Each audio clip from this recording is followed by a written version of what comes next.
Welcome to the Chickasha Chamber Chatter podcast, the only podcast that takes you behind the scenes of small businesses right here in Chickasha, Oklahoma. And now, here is your host, Whitney Palisano, Membership Director of the Chickasha Chamber. Everybody, I'd like to welcome you to our Chickasha Chamber Chatter podcast, episode 5 for 2023. We are very excited to sit down with Mike Van Sickle and Zack McGill, who is our past chairman and our current vice chair of our chamber board, and we're excited to talk to them about community involvement and volunteerism and why you should be involved in the Chickasha community. So without further ado, I'd like to welcome Mike and Zack. Hey, thank you so much. Yeah, thanks for having us in. Glad to do it. Great, we're happy to have you. So as we get started, could you each introduce yourselves and what you do here in Chickasha and maybe some of the groups that you're currently involved in? I'm Mike Van Sickle. I work for First National Bank and Trust Company. I'm our Chief Experience Officer, and that encompasses a whole bunch of different things depending on what you'd like to know about. Part of the YMCA and our chamber, and anyone else that needs anything, I like to think I'm there. Yeah. Zack McGill, Vice President of Engineering for HSI Sensing Genisco Filter. So it basically just I run the engineering teams and the technical aspects for both of our companies here in Chickasha. So it keeps me busy in the day, a lot of fun. And then as far as community stuff, let's see, currently on the school board for our public schools, for Chickasha Public Schools. I'm on the CV Tech Foundation board, YMCA, and Chickasha Chamber of Commerce, and assistant coach and lead mentor for the high school robotics team. Awesome. Very good. Thank you so much for joining us today and all that you do for our community. We're so excited to have you on the board, Mike, as our most recent chairman that has stepped down, and then Zack, you'll be taking place next year as our president. How do you feel that your background in your industries has influenced your approach to how you take on community involvement? I think what's important in my role is, a bank is a bank, and everyone thinks money and loans and things like that. And those things are super important. But really, that's just a building that I go to. We're really in the service business, and what I get to do outside of the bank and serving the community is really what's most important, not only to me, but to what we do at the bank.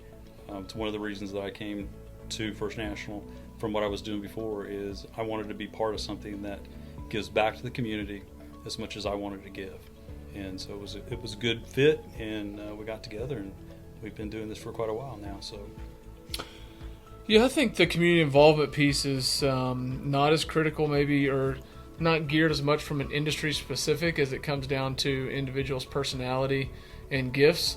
I think that's kind of how Mike feels about that, how you contribute. I do think it helps, depending on the size of a board, to have people represented from different industries, because they're faced with different problems. Sometimes they look at things a different way, but I think that's where also the individual piece comes in. So engineers, we're big on problem solving, but I'm different than another engineer too. Some are way more analytical and data driven. Some are a lot more people driven, process driven. And I think it'd be the same in banking. So I think it helps, especially on like Chamber, EDC, some of these bigger boards that help move things forward, to have multiple industries represented. So you get a good balance from the business side and get those aspects. But when it comes down to the actual contributions, I think it comes down to an individual's gifts and how they're geared. And everybody has something to add because everyone thinks a little bit differently. Yep. Absolutely. It definitely takes all kinds of kinds to make the world go round.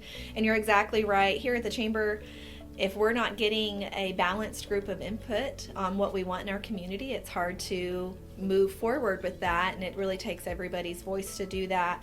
And we appreciate all that you both do. And speaking up, it takes a special kind of leader to speak up and to lead in those areas. And so we're grateful for your commitment in that area. Yeah, and kind of going further and expounding on what we were talking about before when it comes to being, industry specific or even field specific, and how that leverages into and makes an impact in community involvement.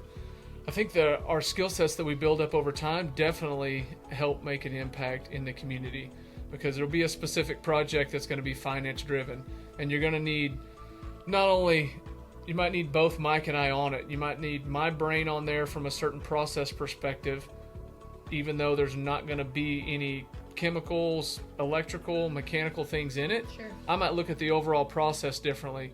But if it's a finance specific type of project, you're going to need his skill set and expertise that he's been building up for the last 20 years to help make that project go better. So I think that's where it plays to our actual technical fields, can directly benefit when it comes to a community involvement. And I think that also you have to look at the project and what's needed and say, hey, we're going to have to build this committee around what these project specific needs are, but you don't put 5 experts on there with all one thing, and then sometimes you got to be creative and say, well, this is a construction project, it's got a big finance aspect, so obviously you're going to have construction people, you're going to have the finance, the banking industry. Well, you might want to grab somebody out of education or even commercial sales. Just like, well, they're going to just think of stuff that no one else in there that's focused and zoomed in at the details. They're not even going to see this big stuff they're missing. So sometimes you, like if you've got a color palette, you're all focused down in here with what you're trying to actually paint. You need some random colors on the opposite side of the wheel and to balance it out sometimes. Yeah, I think you're right, Zach. The committees that you and I have worked on and together in the past complement where we are going in the future. You know, as you're highly analytical, and I'm much more bigger picture. In both in my industry with regards to the banking, you know, we have lots of rules and regulations and rate structures and everything that goes along with that. And so I bring that to the table, but I need your analytical sometimes. If we're doing a big project, we know we need the finance pieces, but you're going to bring something from outside our industry that's going to bring value to the project and be able to help us guide the financing options that are available to us moving forward. So I think you're right. I mean, I think it's one of those things that it really isn't industry specific. However, it's both complementary to everyone's, industries. And I think hopefully this podcast goes to people that are starting to be curious about getting involved in the community, or they're able to listen to it and it gets them maybe thinking about or excited about getting involved. When you're new to the table, like, you don't have to have expertise of whatever the subject matter is. If you have kind of a random thought, just start talking and voicing different stuff, because it helps the conversation go in the right direction. And the more types of input you have, the better the end result becomes, because it ends up being more balanced if it needs to be balanced. Sometimes actually the answers are very polar, but that's kind of rare. But you just start offering ideas, because just because you're thinking of it, you also assume everybody's already thought of that. That's not always the case. So yeah, I think when you get a seat, join in. Yeah, when you get a seat at the table, it's much more impactful not only to you as a person, but to our, whatever you're working on, whatever project, whatever committee, whatever association you're with. It's much more impactful if you're giving into it, and you're going to, at the very end, you're going to get out of it what you put into it. And I think that's from what we've experienced in the chamber. I know that's probably my biggest takeaway. Not just sitting and listening. Anybody can do that part, but the actual being able to talk to and speak to and ask questions, everybody is really there to help. And like I said, a very wise man told me, if you get a seat at the table, you're expected to ask something. Yep. So you both have very active volunteerism within your role, your personal lives and your jobs. Both of you listed a long list of things that you do. What advice would you give to someone that has a very small list of activities that they're currently contributing in, but would like to benefit the community in similar ways that you have, and the longevity that you guys have? What was the starting point for you when it came to being a member of the community or the chamber, and how you became influential in the places that you have?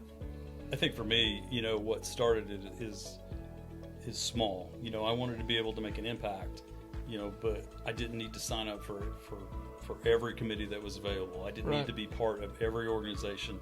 It was much more beneficial for me from a career perspective, and probably from an impact perspective as well, is start small, give everything you have to that project, and as you become acclimated and I don't want to say an expert in what you're working on, but acclimated to the field, and it's going to open doors, it's going to broaden your horizon of what other opportunities are out there, and then follow your heart, your passion.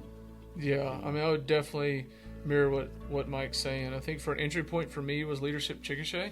Like, I think I was a year inside the first year, maybe it was just a little over a year of being in the community when Ryan at HSI, our CEO, said, hey, it's Leadership Chickasha program. Want to put you in it. So I got in there and then met a bunch of people, networked, and then got connected with what all was going on in the community. Just kind of opened your eyes up to what the opportunities are, and then it kind of snowballs from there.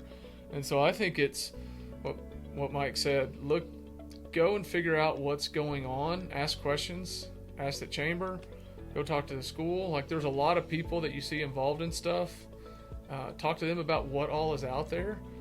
Definitely, if you got an opportunity, come check out Leadership Chickasha, because then you're going to see some of those things firsthand and figure out which one resonates, like Mike said, with where your passion or kind of your heart is, and start with one. The more people we have involved, the better it is, because a lot of times what happens is you get involved, people see that you're involved, and they're like, oh, I saw that Cassie was at a meeting and she had really good ideas, and we got this thing coming up. Let's ask her we have a board seat opening in 6 months. Let's ask Cassie to be on our board. And then Cassie's on 2 boards. And then they get linked up with somebody else, and then there's a third invitation and a fourth. And a lot of times the people that are out front and trying to push want to help, and a lot of times they have a hard time saying no. And then before long, you're on 5 boards. And how effective are you on 5 boards? Not nearly as effective as if you're only on 1 or 2 key projects, because you have more time to devote to that, and more time to, like Mike talked about, to go a little bit deeper and to give more. And I think the overall outcome is better. So the more people we have just volunteering and getting to the table, the more it distributes that load out around between a larger number of people. And I think the greater the good that happens out of it. Absolutely. I think one of the things that Cassie and myself have worked on here at the Chamber is that spirit of mentorship. Mm-hmm. We literally cannot do all the things. We have lots of ideas. We have lots of things going on here in Chickasha. I love the way you said that. And we cannot do it all ourselves. And so our young professionals group that we had started up, not that we passed the buck, but we brought on additional people to help us with that endeavor. We can't succeed unless we have other people help us succeed, and that in turn helps them succeed.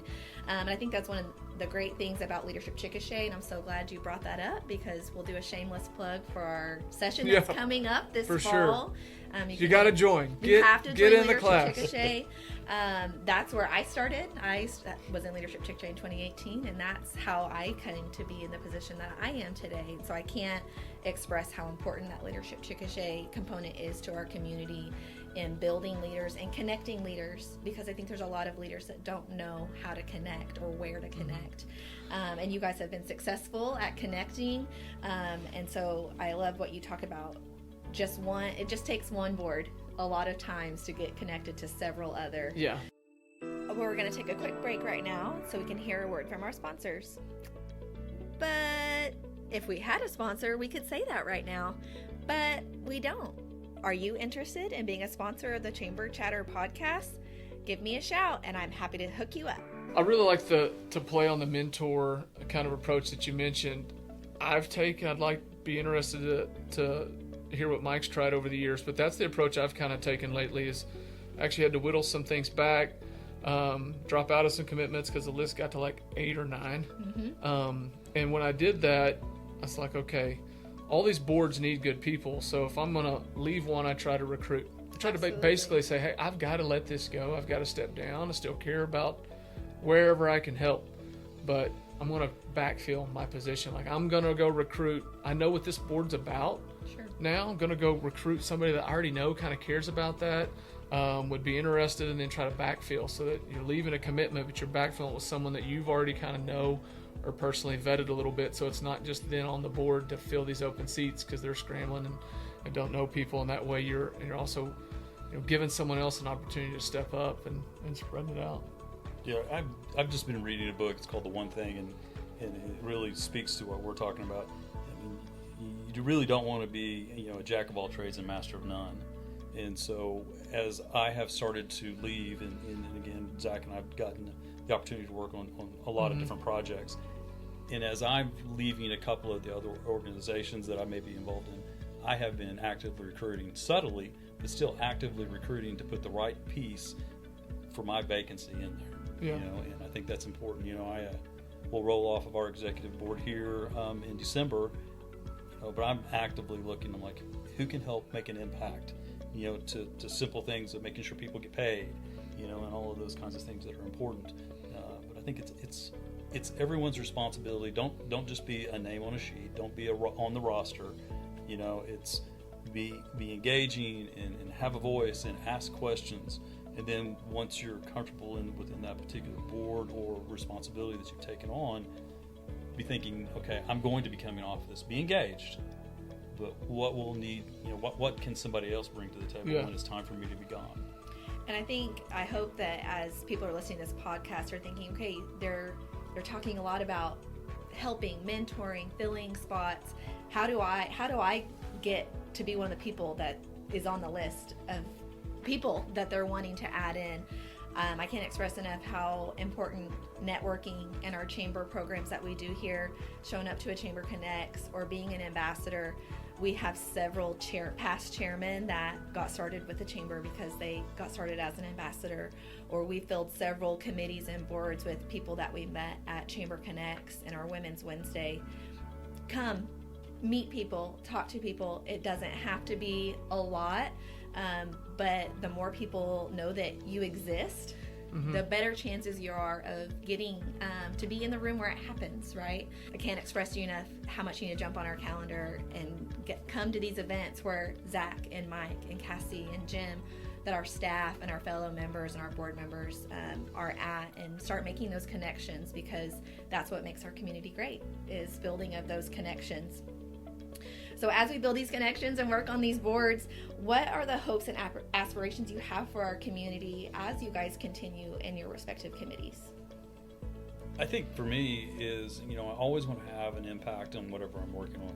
And if I get to a point where I'm not able to make an impact for whatever project we're working on, then it's time to bring in a new mind, somebody fresh. Not that whatever I've given isn't enough or it has been poor. It's just, we all come to the table with different backgrounds and experiences and things like that. And, just be okay with the piece that you're going to take it somewhere and then hand it off to somebody else that's going to continue to move it forward. So I think for me, I think for my goals and aspirations, I want to continue to move us forward. The commitment that the Chamber makes to the city of Chickasha and frankly, really all of Grady County is a big thing. Right. And for me, it's been very impactful for me. The last 5 years, I think that it's really catapulted us forward, and we have a lot of really good things moving forward, and I want to continue to help make that happen. Yeah, I think obviously it's a chamber podcast, and we're both currently on chamber board and have had a lot of involvement there, and we mentioned other boards. I'm excited for people to just get involved anywhere. I don't know, and this may be something you could look into, Whitney, later, like a list of just the nonprofits that have boards. But obviously we got Chamber, we got EDC, those are focused on community advancement, economic development. You've got multiple schools, right, that you can actually run for a public seat on. They also usually have foundation boards, both of them. CV Tech has one. Chickasha Public Schools has one. If you're into education, they've got that. The Head Start probably has a governing board. Grady Memorial Hospital has a governing board. There's all the 501c3s that are nonprofits, Life Skills Institute. My wife's works for ICANN, Women's Advocacy Group. They have a board. Altrusa, there's so many nonprofit boards that cover anything that you could possibly be passionate about. Animals to people to land and landscape and nature. So it's figure out where there's one and just start going to the meetings. That's a great way. Even for chamber, show up. You show up at the meetings, you see your face. I see your face a couple times at a meeting. We're like, are they with Leadership Chickasha earning points, or are they here? Are they just interested in what's going on? Yeah. And then you start talking to them and you figure out what business they're at, and you say, hey, come to this networking event that Chamber's doing. Or they start talking about schools, like, hey, this event's coming up at the school thing. You should go learn more about that. And you start seeing them more, because just go to the meetings, call the people that are presidents, directors over those organizations, say, hey, what do you have coming up where I can come volunteer? Just show up at a random event and volunteer, and you get to know the people and what they're really about. And then a spot opens up on the board. It's not maybe a shoe-in, but it almost is. Like, the people that end up on the board are the people that they think can contribute and that actually want to be and seem to want to be on the board. It's not hard to get on. It's not a, oh, you know what, Mike, we got an opening on the chamber. Who do you think's cool? You want to put one of our friends on there that we know? Yes, that's exactly. Like, no, it's like, who do we know that hasn't been on before or has been on, it's been rotated off, that cares about what the chamber does and is going to be actually able to show up to the meetings and offer input. That's the conversations. It's not like it's a clique thing trying to keep your friends together. Like, we don't need another chance to hang out. We need a chance to hang out that's not at a meeting. Yeah. Right. Not more at meeting hangout. So it's not really, it's a club thing. And I know it can, when you're new to a community or not maybe in some of those more visible boards like Chamber, EDC, the ones that are more public facing, that do some of the bigger events, might feel like you're an outsider. As an outsider, it feels like a club. And a lot of that is just the networking and showing up, because that's how you get to know people and that's how you end up on one of the boards. I don't think it's kind of a Sure. And click. we can definitely add in our show notes a list of our nonprofits and our different organizations that are members here at the chamber, and some different information about our committees that we have where you can get involved.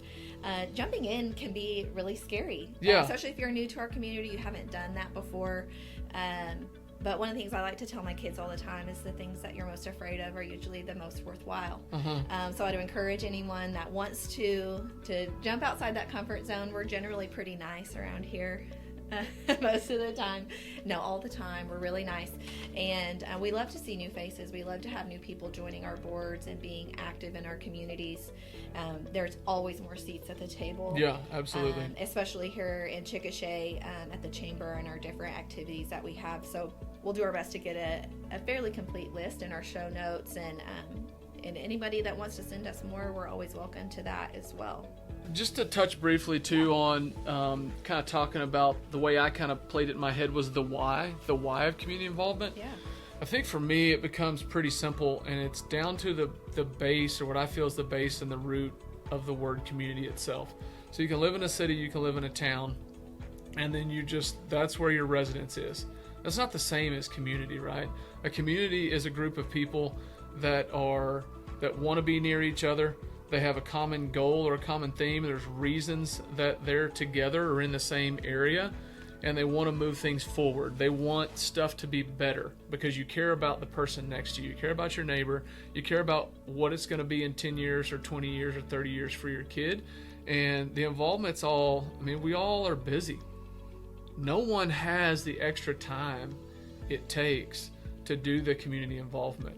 But you do it because you want it to be better. You do it because you care about the community. It's not a spot on a board to put on some resume or a bio. Like, that's the minimal or not even a concern. It's the fact that you want this place to be better. Like, I'm not from here. Like, I moved here, right? I'm a transplant. But it's an opportunity. If you get an opportunity, like Mike said, at the table, if God's put you in a position that you can make a difference, that you make a difference because you want it to be better. You want everyone's life around you to be better. You want the future to be better. You want to see things change and get better and create more opportunities because you care about other people. I think that's where it stems from, because that's what community is rooted in. It's about me caring about the people that are around me, and then that whole collective society or culture and small group of people, that tribe or that clan, like everybody's stuff gets better because we all care about each other, and we can choose some common goals, and we can be interested in completely different things, but we can agree on the hometown football team, or the fact that we want downtown to be better, or the fact that we want Shannon Springs and the Festival of Light when it's that time of year to be nice, for our family to come, our friends to come, and people enjoy coming to our community. We're all going to have different things. We're going to have different political, religious views. We're going to have different mindsets when it comes to economics, raising our kids, but there's a lot of core things that we can all share, and that's where the community part plays in. And it's fine if you just want to live here and you stay in your house, and some people are happy doing that, and then there's people that want to complain about everything and not get involved. I 100% am for the people that will call out where the deficiencies are, but then what do you do after that? You got to go be willing to be part of helping make make the difference between where it is and where it needs to go. It's not that the positive seeming people, I did my air quotes, you can't see it on the podcast, I did my air quotes though. Mm-hmm. It's not that I'm a pretty positive person. It's not that I don't see the negative, because I don't focus on that. Let's talk about it. Let's make a solution, and then let's get positive about fixing it, not just griping about the fact that it's negative and broken. Sure. Let's own that. And sometimes people think that doesn't happen. Well, if I'm not the negative voice or I don't call it out, no one's aware. A lot of times they're aware. They're focused on the positive, how we make it better. So it's totally fair to call out where the deficiencies are in your own life, with your friends that you're close enough to have that, in your business, but in your community. But then get rallied around helping come up with a solution to make it fill the gap between where it is deficient and where it needs to be. Yeah. Chickasha is a town. It's the people within the town limits of Chickasha that make the community. Mm-hmm. The Chamber of Commerce is a building. It's the people inside that building that makes the chamber. It's the members. It's the boards. It's the commitments that everybody puts forth. And you're right. Just because you get a seat at the table, and I did say you're expected to speak up, but just don't be the hater either. Yeah. If you're going to be, if you've got something that needs impact and needs attention, fantastic. We're all for it. But let's come to the table understanding, like, let's work together for the solution. Right. It's not just, here is something negative, and now I've dumped it on you. It's off my table. I listened to a podcast, and one of the things she said is she always welcomed people to come into her office and to complain, but the only question she ever asked in response was how can you help? Yeah. And that was always the base answer. Yes, your complaint, it's valid, it's good. How can you help? And I think that's one of the things that we do here at the Chamber so well, is we're constantly problem solving and looking at our community and how we better that and how can we help. And we're looking for people that want to do the same and how they can help as well. I did want to touch on something you said previously, Zack, about your friendships in the circle. And I think one of the things that people forget about when it comes to community involvement is how friendships are made in that area. Because when you have people that have like goals, there's generally a bond that is formed in that way. So if you are new to the community and you don't have a lot of friends and you don't know where to go, these are the places, these are the things. Find organizations and things happening in our community that you share an interest with, because you may not be in that circle, but you can. And you can make really good, I've made so many friendships here at the Chamber that I never would have made if it wasn't for the Chamber or Leadership Chickasha or ambassadors and things like that. So we're always looking for people that are wanting to build not just their network, air quote network, but personal friends as well. It doesn't have to be a hard line between work and your personal life. And I think that's one of the great things we've talked about here today. So as we wrap up, can you tell us a little bit more about why the Chamber and what you hope to accomplish as you finish up or start your new terms? The Chamber for me has always been the center of cities that I've gone to. It's kind of, you start off, if you're a visitor to a city, you always go by the Chamber of Commerce to be able to get information to learn more. And so for me, it was kind of a natural for me to get to town for my job and then to migrate over. I'm like, well, what does this really mean, to the Chamber? And then for me, it's just kind of really, I've been blessed. I mean, everything has really blossomed in the time that I've been in Chickasha. Everything that we have so much forward momentum and so many great things that are moving forward that, the Chamber is always where it should start. It's, I'm a big proponent of being part of the Chamber. It connects people, it connects businesses, it connects lives, frankly. And as we move forward, I'm excited about what's going on in downtown Chickasha. I'm excited about what's going on, over on Grand. I mean, we have so much positive momentum. I just want to be part of the movement versus just riding the movement. And so, as we start to transition out, I just want to make sure that I'm part of what we're doing moving forward, and if there's deficiencies I can't fill, to see if I can find somebody that can. Yeah, for sure. I think the core focus of the Chamber is obviously built around its membership, its businesses, and promoting those and helping them find ways to promote themselves generate more business, become healthier and stronger, and then welcome new businesses here, help them get up and going, and then all the people that get tied in underneath that. I think there's an underlying, obviously that core mission is businesses, and then there's the underlying current and flow that the chamber also does that's community focused. It is still about people and connecting people and making a difference in the community, because like you said, you go to a town, and even if it's not a very big town, they got the one or two main banks, maybe a feed mill, and then a chamber of commerce. Those are the main sponsors on the events that are big enough to go solicit all those sponsorships, right? So it's still a really important piece of the community, almost like a school is, like it's one of the staples, especially when it's healthy like ours is, right? They're counting on us to make a difference.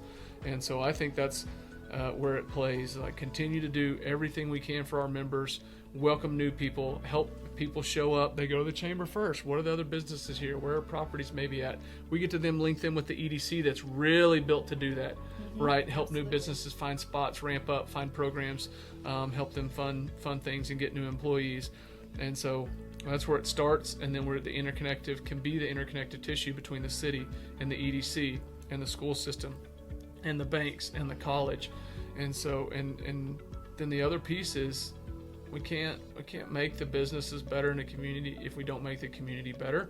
And that's something that we're doing very well locally, is the way that the EDC and the city and the chamber and school and all and USAO, everybody and all the other nonprofits are starting to work. We've been it's been 5+ years of a concentrated effort to stay at the same table, to talk and try to pull in the same direction, so that we can change the quality of life, so that more people want to live in Chickasha, because everything just gets better when you make the whole community better. We enjoy it more, other people want to come here, and then it just continues to grow, and don't have to focus on just one area, because you really can't fix one area and expect the whole equation to be solved.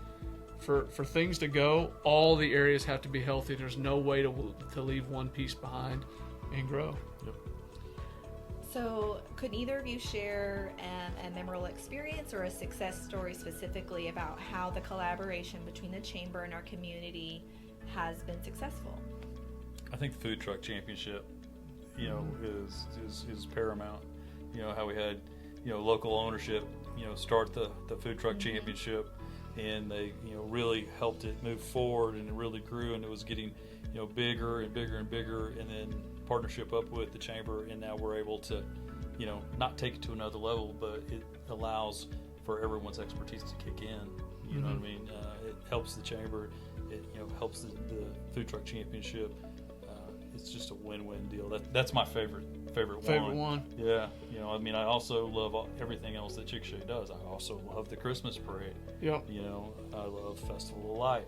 I love everything that's going on. So I think definitely from a community impact that's not as business related, where I say how many different people and outside our community are able to be touched by something the chamber does. Mike hit it. It's the events and making them happen. Sure. Like, the chamber's got to add the impetus. They've got, a lot of those have boards, but the chamber's got to run behind that. It's got to bolster all that, and then directly involve with many of them to make those big events happen for all of our citizens, and then for the communities around us, and then the businesses that are involved. So I think you definitely can't underplay that. I think, I wasn't involved with that other than like, hey, that's a good idea and go for it. But during COVID, what the chamber did to help promote all of our businesses, and when things were shut down and it was trying to barely ramp back up, or you couldn't do certain things, to find incentive programs to help get money to our local businesses when it was a time where all businesses were different types, especially the direct consumer kind of customer facing ones, were struggling. And you guys did a phenomenal job with those incentive programs to help bolster and keep things moving forward. So yeah, I'm just looking, and then stuff that's happened in the community, filling the gaps. I mean, the city's strapped. They're doing everything they can do with the finances that are coming in to take care of infrastructure and other things. EDC is doing what it can do to bring in big businesses and help new small ones start up and other things. And there's stuff that sometimes ends up between, and the EDC and chamber have been able to partner and say, okay, hey, we want new benches downtown. In this big city that typically falls on this party, like, it doesn't matter who it falls on. No single organization right now has the bandwidth or the lane or the finances to do everything that needs to be done. There's stuff that's kind of falling in the middle that everybody agrees would just make things feel better. and between Chamber and EDC and some other groups, just saying like, okay, let's put bike racks and benches downtown. Let's paint the crosswalks. Let's add an event that we think would be fun for people. And the Chamber's been a part of that, along with the EDC, like I mentioned, and really working together and saying, okay, we'll just have this subcommittee on the side. Let's just do some stuff that we all agree needs to be done, because it wasn't being done. It wasn't getting done because the list is huge and there's bigger projects and everybody talk about stuff that would be good to do or we need to do, and it just wasn't happening. And then, just kind of got it rolling and said, okay, the little stuff falls the cracks. Let's just figure out a way. Let's work together. We'll figure out a way to make it happen. That's right. That's what we do here at the Chamber. We figure it out. That's right. Well, thank you guys so much for your time today. I really enjoyed hearing your story and about how you guys have found community involvement within your life and how you've made that beneficial not only to you personally but to your businesses as well. We will have some show notes today with some more suggestions on how people can become involved, just like you guys have. And we appreciate your time on the Chamber Board and all that you do for us here. Yeah, thanks for having us on. Yeah. Yeah, absolutely.